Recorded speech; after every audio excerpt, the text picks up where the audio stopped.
Good morning. Welcome to your Thursday morning, early morning intuitive guidance. I'm Dr. Bonnie Nussbaum, America's kick-ass coach and psychologist. Here are some interesting words to give us something to ponder on during the course of today. So, excuse me, got a frog in my throat. Hopefully it isn't too troublesome as we're going here. We have the Pilgrim Cards deck by Austin Repath. And the card for today is called The Gift. So, let's take a couple of nice deep breaths in and out. Good morning. Welcome to whomever just popped on. And welcome to the next one who just popped on. It's breathing deeply and easily. CJ, glad you're here. Glad you're here. Welcome to everyone who's joining me today. And Diane, just breathing deeply and easily. And again, our card today is from the Pilgrim Cards deck. Good morning, Joe. Welcome. And it's called The Gift. The Gift. So we're just breathing, bringing ourselves into the present moment, fully here, fully aware, ready to receive this message and whatever part of this message you're meant to take with you for the day. So let's see what it says. The Gift. One evening, setting aside your disbelief, you enter an old church and sit in the back pew. Listening to the creaky organ pumping out ancient hymns, you smile indulgently. I love that word. Then, letting go of your worldly cynicism, you think back to another time, remembering how simple life was. Taking a chance, you pour out your heart to a long-forgotten presence that used to bring you comfort and strength. You ask what happened during all those years since you've last been to church. You tell of your journey beyond faith. You admit how much you miss the old childhood beliefs. And in your heart, you hear an answer. Dearest one, your way has been honest and true. I give you this night the gift you have longed for and struggled so valiantly to bring into your world. A new life as divine as that born so long ago on that far-off starry night. You go outside. The sky is filled with stars. Good morning, Beth. Glad you're here. So what comes to your mind? What comes to your heart as you hear those words?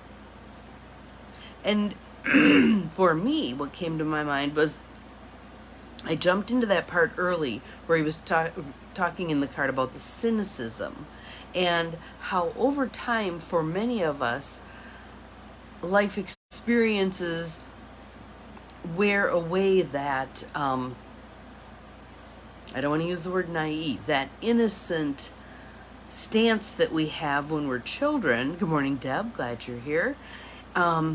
Where we're in that place of trusting and believing in magic and believing that all is possible, and we're wide-eyed with wonder about life. Then life happens and some unpleasant things happen, and it begins to erode that joy, that wonder, that innocence, that belief that miracles happen. So then we get to this place where we're kind of like, yeah, whatever. And it was funny because earlier this morning, I've been doing this 4-day meditation offering with Kyle Gray. And today's offering was about protection, the divine protection of our energetic space. And I had that cynical reaction, that cynical feeling, oh yeah, here we go, chanting away, whatever. But it was interesting in the course of the process because there was comfort in that ritual. There was a sense of groundedness, anchoredness, and yes, a sense of protection. Like we can create, there's a place within us, call it soul, call it whatever you choose, that is, as Kyle Gray would say, was never literally born, so it cannot die. It goes on regardless. It's always been there. It's there right now. It always will be there.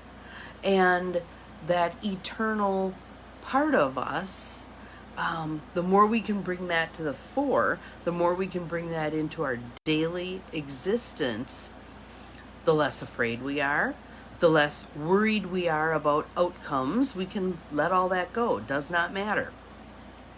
We're living from that place of eternal life, in a way. So, what struck you about this card? I love that piece at the end where you go outside and the sky is filled with stars. And not only is the sky filled with stars, because it always is, right? Even during the daytime, if we're down in a hole and we look up, we can see the stars in daytime because it cuts out the ambient light so that you can actually see the stars. The stars are always there. The stars are always shining, okay? We're the ones that fail to perceive it oftentimes. Well, so this part, you go outside, the sky is filled with stars. The reason I believe in this card those stars are noticed is because of the mindset shift that occurred inside, right? So again, I go back to that Deepak Chopra quote about the beauty of the park. You experience the beauty of the park far differently when you're strolling through the park than when you're speeding past it in your car. And how much of our life do we speed past, right? There's whole years I can't account for. I mean, if I think about, I went out to coffee yesterday morning with a friend of a friend, and it was a wonderful connection. It was the first time we were meeting each other. And I talked about that during my years of heavy working, seeing 8-10 people who are struggling with trauma issues per day, 5 days a week, there were oftentimes I drove home and I had no idea how I got there. Be pulling in the driveway, hitting the garage door opener and going, okay, I'm home. It must have been autopilot because I do not remember the journey.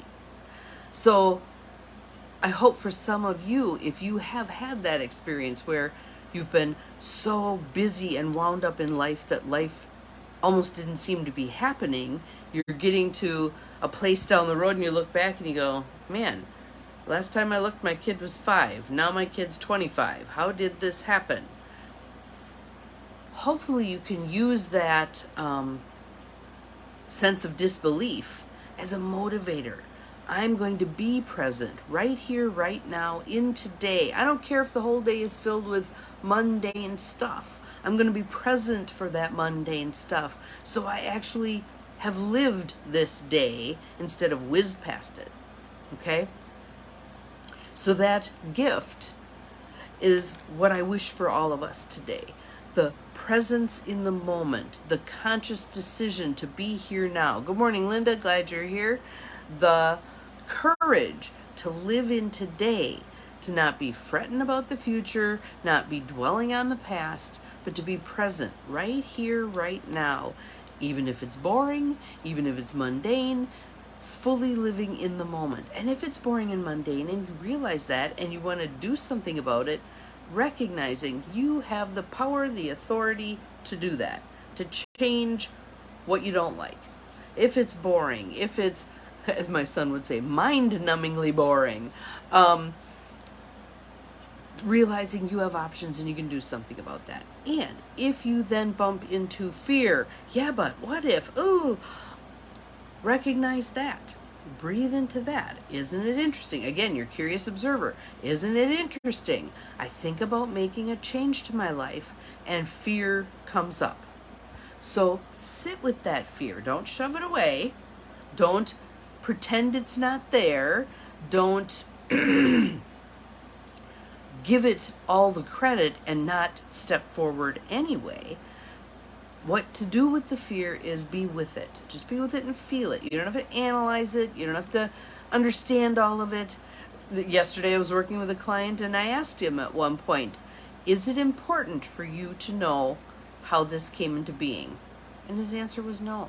His answer was no. So think about that. Don't get caught in your head so much as feel your way through it with your heart. Okay, so I feel that fear about applying for a different job. I feel that fear about letting go of this friendship that's negative. I feel fear about buying a new car because of the expense, whatever it is. And just be with that fear. Let it talk. Don't try to squelch it. But you don't have to take it on either. You don't have to take it on. So then you feel that fear, you thank it for its wisdom, whatever it's given you, and you step forward anyway. You do what you've agreed to yourself, you've committed to yourself that you are going to do. All right?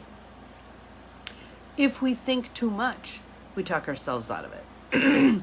That's one of the reasons when I do a discovery call with someone who's considering coaching with me, which is a free little 20-30 minute thing, I always tell them I'm giving them 48 hours to make a decision. Certainly they can make a decision after that and still coach with me, but I give them a hefty discount when they make their decision within 48 hours. Why do I do that? Because I know people talk themselves out of what would be in their highest and best good. For myself, I have this little mantra that I say when I'm going to go do something that's uncomfortable. So the first event I went to in my meetup group, Fun, Feisty, and Over 50, I talked to myself the whole way there. Don't think, just do it. Don't think, just do it. Don't think, just do it. And then my subconscious mind would jump in. Yeah, but what if you don't enjoy it? What if it's not any fun? What if they're all, boring? Blah.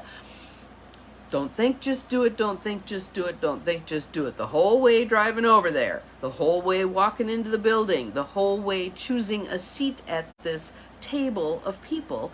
And I had a great time. Conversations, wonderful popcorn.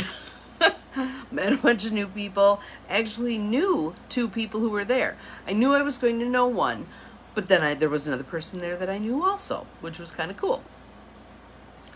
So, the gift, your gift from Spirit through me for today is being fully present in the moment, living this moment, choosing to really inhabit right here, right now, so that when you metaphorically step outside, you can see that the sky is filled with stars. What's the beauty in this moment? Go forth and find out.